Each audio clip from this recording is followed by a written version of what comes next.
Bonsoir à tous, bienvenue à ce flash d'information. La Côte d'Ivoire et les États-Unis vont continuer d'intensifier leurs relations diplomatiques.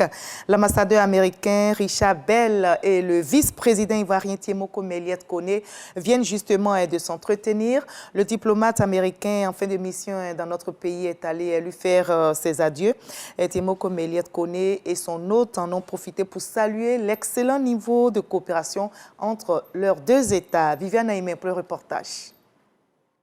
Dernier entretien ce mardi 24 janvier au palais présidentiel pour l'ambassadeur des États-Unis Richard Bell qui achève sa mission en Côte d'Ivoire. Reçu par le vice-président de la République, Koné Temoko Méliès, l'ambassadeur des États-Unis qui a passé un séjour de 4 ans en Côte d'Ivoire, a déclaré garder un regard très optimiste de la gouvernance politique, du développement économique et de la cohésion sociale en Côte d'Ivoire. Je me réjouis de pouvoir répéter devant vous ce que j'ai dit à son Excellence, Monsieur le Vice-président de la République, que je constate qu'en 2023, la Côte d'Ivoire se porte mieux que quand je suis arrivé en 2019, et ce malgré de multiples coups durs que ce pays a subis, des coups durs inattendus, la pandémie, la perte du Premier ministre, successeur désigné à la magistrature suprême, du président de la République à l'époque et actuelle, une tentative de provoquer un coup d'État, la perte d'un deuxième Premier ministre et toutes les retombées de l'agression russe contre l'Ukraine avec l'inflation et puis la hausse des taux d'intérêt. Et malgré tout ça, la Côte d'Ivoire a continué de progresser. Et ce qui me donne le plus d'optimisme pour votre pays qui m'est cher et que je porterai dans mon cœur, c'est que toute la population de ce pays a dernièrement fait preuve d'adhésion aux valeurs qui sont les valeurs réelles de la Côte d'Ivoire, les valeurs de vivre ensemble dans la paix.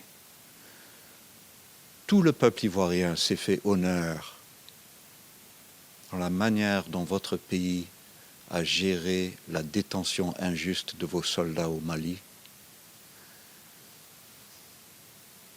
Et je suis convaincu que la réussite de cette approche d'une très grande maturité, d'une très grande sagesse, rend votre pays encore plus fort et plus uni. Et je me réjouis de constater qu'au sein de l'Assemblée nationale, 2022 a été une année riche parce qu'il y a eu un esprit constructif. Les différents bords politiques, les différents camps ne font pas semblant d'être tous d'accord. Il y a une vraie opposition dans ce pays. C'est légitime. L'opposition a quelque chose à contribuer. Elle a contribué de façon constructive. Et vraiment, cette sagesse, ces valeurs de paix et de vivre ensemble me laissent beaucoup de raisons d'être optimiste pour l'avenir de votre pays, que je souhaite radieux. Diplomate de carrière, l'ambassadeur Richard Bell regagne le département d'État à Washington. C'est le 10 octobre 2019 qu'il avait pris officiellement fonction en Côte d'Ivoire. Et l'armée ivoirienne honore 16 hommes. Ils sont au total 852 soldats. Ils ont été décorés par la hiérarchie militaire ce mardi. Et parmi eux, les 49 militaires qui avaient été détenus au Mali et les casques bleus ivoiriens déployés sur le sol malien dans le cadre de la MINUSMA. Ils sont de retour dans leur pays. Ils ont donc été honorés pour leur engagement et professionnalisme.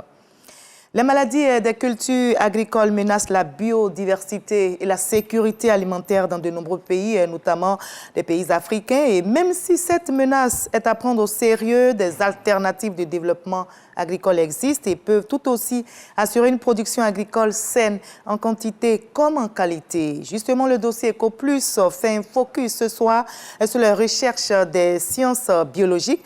Quelles sont justement les solutions des chercheurs? Nos reporters ont enquêté, notamment au pôle scientifique et d'innovation de l'université Félix Houphouët-Boigny. À suivre EcoPlus ce soir à 20h donc.